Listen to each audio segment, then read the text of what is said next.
और नमस्कार। बहुत शुक्रिया। डॉक्टर साहब मैं एक देख रहा था कि इस वक़्त जितना भी लिटरेचर लिखा जा रहा है वेस्ट में पर्टिकुलरली मैं एक आर्टिकल देख रहा था टाइम्स मैगज़ीन में कि जो इंडिया है वो एक इस तरह की जो अभी हमारे पास हमारे सामने चीज़ें आ रही हैं कि फॉर एग्ज़ाम्पल 70s 80s में इससे पहले चला जाएँ तो इंडिया बड़ा रिच था लेकिन फिर इवन 1600 बैक चले जाएँ लेकिन फिर बरतानिया ने आके वो एक्सप्लॉयटेशन की एंड ऑल दैट। अभी जो हमारे सामने एस्टिमेट्स भी आ रहे हैं उसमें यही है कि चाइना जो है वो दुनिया की बड़ी इकॉनमी बन जाएगा 2035-40 तक। इंडिया जो है अगर इसी तरह ग्रो करता रहा तो अगर 5% के हिसाब से ग्रो करता रहा, अमेरिका 2% के हिसाब से ग्रो करता रहा, तो जो इंडिया ओवरटेक कर जाएगा जो है यूएस को बाय 2073।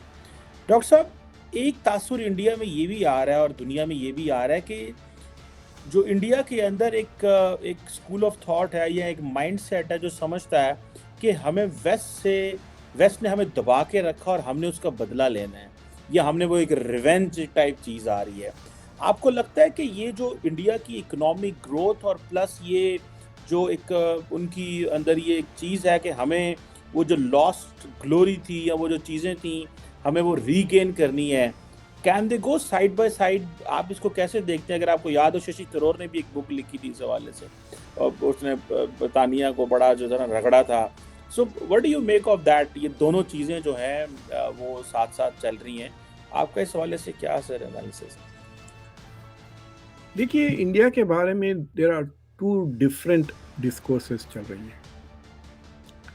एक डिस्कोर्स ये है कि India is on the rise, it is the happening place, it is soon going to be world's greatest economy, great power, विश्व गुरु, इस तरह का एक डिस्कोर्स चल रहा है। फिर एक दूसरा डिस्कोर्स चल रहा है कि India is receding democracy, genocide imminent है मुसलमानों का, माइनॉरिटीज़ का, देखो मणिपुर में क्या हो रहा है। आई मीन वो जो 2 महीने हैं मई जून के, they are so symbolic of the discourse. एक तो एक कि नरेंद्र मोदी की शान पेरिस में लेकर वाशिंगटन तक भाई धूम धूम हो रही थी, स्टेट गेस्ट ये वो, मतलब ऐसा लग रहा था कि सारा का सारा वेस्ट मोदी के कदमों में लेट गया है। दूसरी तरफ यूरोपियन पार्लियामेंट इशू कर रहा है condemnation, Barack Obama who is probably the most popular politician in the west, उसने इतनी तनकीद की अखबारात में कई आर्टिकल्स। तो ये दो डिस्कोर्स साइमल्टेनियसली चल रहे हैं। दूसरी चीज़ ये है कि ये जो आर्टिकल जिसका आप जिक्र कर रहे हैं टाइम मैगजीन में, जो प्रेडिक्ट कर रहा है कि 2073-75 तक India will become ahead of the US, it will become the second biggest economy. तो हम जो पॉलिटिकल साइंटिस्ट हैं, इकोनॉमिस्ट का मजाक उड़ाते हुए ये कहते हैं कि ये कैसा साइंस है which says holding everything constant. वो कहते हैं कि भाई सब चीज़ें जैसे हैं वैसे ही रखो, फिर सिर्फ ग्रोथ रेट देखो तो आप ये देखेंगे। अगर मैं मिसाल देता हूँ कि खुदा ना करे, 1000 बार खुदा ना करे, मणिपुर जैसी झगड़ा अगर गुजरात में हो जाता है तो ये जो चिप मैन्युफैक्चरिंग के माइक्रोन के इन्वेस्टमेंट से जो सारे से, यू थिंक वो रुकेंगे? वहाँ पर भाग जाएंगे। सो एक छोटी सी चीज़ can completely upset investment portfolio. आपको याद है मलेशिया का क्या बुरा हाल हुआ था 2008 में? कैपिटल फ्लाइट हो गई थी कि इन्वेस्टर्स भी भाग गए थे, फिर डोमेस्टिक कैपिटल भी बाहर चला जा रहा था और रिंगिट की वैल्यू गिरते गिरते बहुत ही बुरा हाल हो गया था। इनफैक्ट एक कहते हैं कि एक वर्ल्ड इकोनॉमिक फोरम में George Soros was passing by Mahathir Mohamad, तो उनकी मीटिंग वेर अरेंज्ड एट 3, तो महातिर के assistants requested Soros to move it to 4 o'clock। तो सोरोस ने देख के बोला मोहम्मद सी यू एट 4। इतना नाराज हो गए वो महातिर मोहम्मद, उन्होंने पब्लिक में स्टेटमेंट करके काफ़ी एंटीसेमिटिक कमेंट्स वगैरह कर दिए उन्होंने जॉर्ज सोरोस के, because what he thought Soros was saying कि रिंगिट जब 4 हो जाएगा पर डॉलर जब बात करेंगे। He was threatening to reduce the value of ringgit, ये समझे महातिर साहब। हालांकि all he was saying was कि हमारी मीटिंग चेंज हो गई है 4 बजे, मैं 4 बजे मिलूंगा आपसे। महातिर को भी नहीं पता था, he was just coming out of a forum के his meeting was rescheduled because he had some other meeting at 3। तो what I am trying to say इसके कोई छोटी मोटी चीज़ें, डोमेस्टिक इंस्टेबिलिटी वगैरह, इनफैक्ट उससे बेहतर एग्जाम्पल पाकिस्तान का खुद है।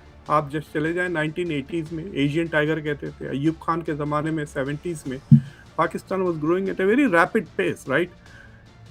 अगर वो if Pakistan had maintained that, तो वो आज जापान, हांगकांग, सिंगापुर की तरह होता। लेकिन कहाँ है देखिए आप 50 साल के बाद। सो टू प्रिडिक्ट कि इंडिया इकोनॉमी 73 में ऐसा वैसा होगी, it's just a prediction. You can't make policies based on that. What India has to do is to make sure कि क्रिकेट में कहते हैं ना, अपना डिफेंस टाइट रखें ताकि विकेट ना खड़ जाए। आप बैटिंग कर रहे हैं, चक्के पे चक्का लगा रहे हैं, सडनली बोल्ड ना हो जाए। So there are a lot of domestic challenges, economic challenges, investment challenges. और अगर आप वो आर्टिकल पढ़ें, that article does not predict China's decline or China's negative growth. वो तो प्रेडिक्ट कर रहा है कि 2035 में चाइना सबसे बड़ी इकोनॉमी बन जाएगी। अगर 2035 में चाइना सबसे बड़ी इकोनॉमी बन जाती है और 2040 में it begins to dominate global politics, तो क्या इंडिया के साथ, जो वेस्ट के साथ ताल्लुकात है, will India be able to do that और will China create problems for India? ये सवाल कोई चीज़ें डिस्कस नहीं हुए थे ना। क्या इंडिया की जियो पॉलिटिक्स सडनली पलट जाएगी जिस तरह वो अमेरिका के साथ हैं, क्या चाइना के साथ हो जाएंगे? So there are a lot of these issues which are not discussed. But ये बात सही है, ये मैं तो कई शोज में पहले भी कह चुका हूँ और फिर भी कहता हूँ कि ये जो वेस्ट का असेंडेंस है ना, ये जो छोटा सा पीरियड है तारीख का, कहीं से भी ले ले आप, 1600, 16, 17 सेंचुरी से लेकर अभी 300-400 साल में ये जो यूरोपियन का असेंडेंस है और अमेरिका का 1870 से, तो ये बहुत ही छोटा सा एक डॉट है तारीख में जहाँ वेस्ट हैज डोमिनेटेड। लेकिन हजारों साल तक इंडिया और China were the dominant economies. Shahjahan और औरंगजेब के ज़माने में इंडिया की जो जीडीपी हुआ करती थी, it is to be 27 to 30, बाद लोग 40% भी कहते हैं, ऑफ द ग्लोबल जीडीपी। और इंडिया और चाइना जो 17th सेंचुरी में अगर जाते हैं तो तकरीबन 50% of the global GDP was India and China. अब ऑलरेडी क्लोज टू 25% के 20% तो हो गए हैं दोनों मिलके, राइट। इंडिया और China are not 20%, they are coming back. और आइंदा 10-25-30 साल में they will be back to again 30-40-50% of the global GDP. मेरा एक्सपेक्टेशंस और प्रेडिक्शंस ये है कि जो बड़े बड़े प्रॉब्लम्स है इंडिया के अंदर, अगर उनको मैनेज कर लिया जाए, ये छोटे मोटे तो चलते रहेंगे, because India is a democracy, it is not going to be fully stable जिस तरह एक अथॉरिटेरियन मॉडल है, then India should be pretty fine। मतलब 2030, 2040 तक, 2047 कहते हैं Narendra Modi that India will become like a first world country developed, but you must realize कि what is developed is a target which is also moving। अगर वो 2047 में America आज जैसा है बन जाएगा, तो अमेरिका कैसा होगा सोचिए आप 2047 में, आज से 24 साल के बाद। So Europe also might advance. So we have to predict that, but it is a good motivation। Public में जोश आ गया है, नेशनलिज्म आ गया है, people are all talking about education, development, optimism आ गया है, तो लोग नौकरी छोड़ के बिजनेस स्टार्ट कर सकते हैं, there are lots of startups वगैरह। तो बेसिकली इंडिया के कल्चर में, इंडिया के इकोनॉमी में वाइब्रेंसी आ गई है इसकी वजह से। आपकी जब टीम जीतती है ना, तो बड़ा जोश और खरोश हो जाता है ना। तो that is what is happening in India. So there is a positive enthusiasm in the whole country के पाथ। अच्छा डॉक्टर साहब, एक इम्पॉर्टेंट बात यह है कि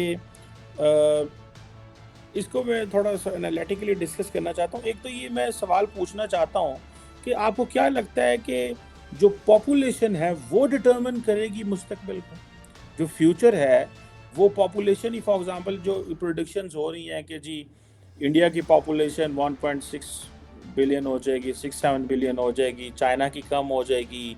सो इस हवाले से जो है वो इस दुनिया इंडिया को इस एंगल से भी देख रही है कि इंडिया जो है वो एक सप्लाई चेन, प्रोडक्शन, कंज्यूमर भी हमें मिलेगा, सब कुछ देखेगा।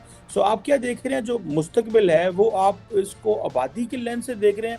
क्योंकि वो जो गोल्डमैन सैक्स की जो रिपोर्ट थी जिसमें वो कहता है कि पाकिस्तान भी आई थिंक कितनी बड़ी छठी के 7वीं बड़ी इकोनॉमी आई थिंक बन जाएगी, $12.3 ट्रिलियन की इकोनॉमी बन जाएगी, because they protect Pakistan from the lens of the population के हिसाब से कि आज ये 25 करोड़ है लेट से, तो ये 40 करोड़ हो जाएगी, तो ऑटोमेटिकली इसका साइज भी बड़ा हो जाएगा।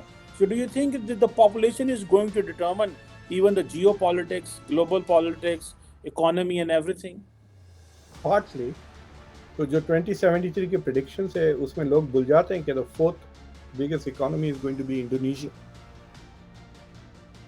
तो अगर आप इंडोनेशिया है तो चाइना आपके साथ। एकलव्य न्यूज इंडिया, अंतर्राष्ट्रीय खबरों का मंच।